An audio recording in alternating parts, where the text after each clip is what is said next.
dinagsa dahil lalong espesyal ang araw ng Simba ng Quiapo ngayong Biyernes Santo. Sa kabila yan ng pag-ulan kaninang umaga at init sa loob ng simbahan. At live mula roon nakatutok si Sandra Aguinaldo. Sandra!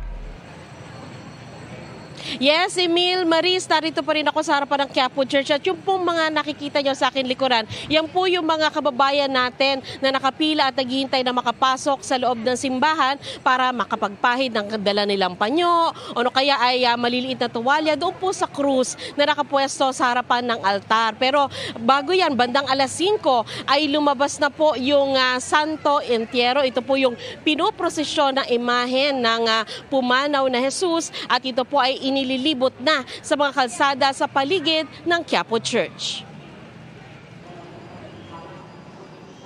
Umulan sa umaga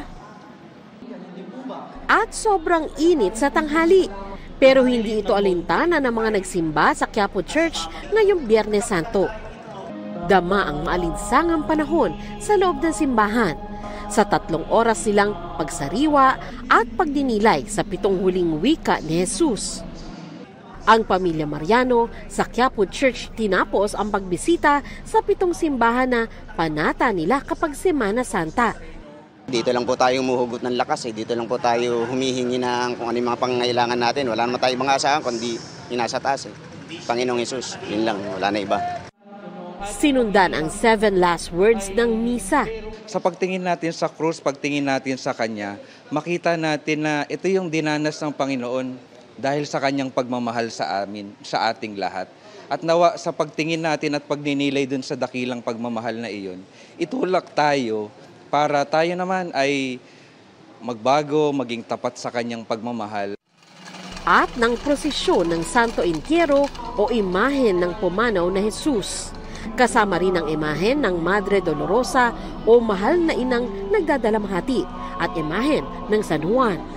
Pagkatapos ng pagpapakasakit ng Panginoon, may muling pagkabuhay. Yung muling pagkabuhay ng Panginoon ang paalala sa atin, yung Diyos na buhay para sa ating lahat. Nawa, sa panahon ding iyon, tayo rin ay mabuhay na para sa Kanya.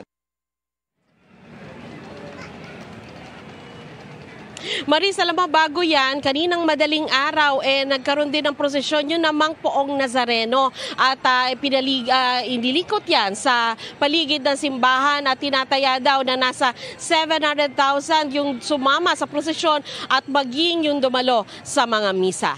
Yan muna po ang pinakahuling ulat mula dito sa Quiapo Church. Maris? Maraming salamat, Sandra Aguinaldo.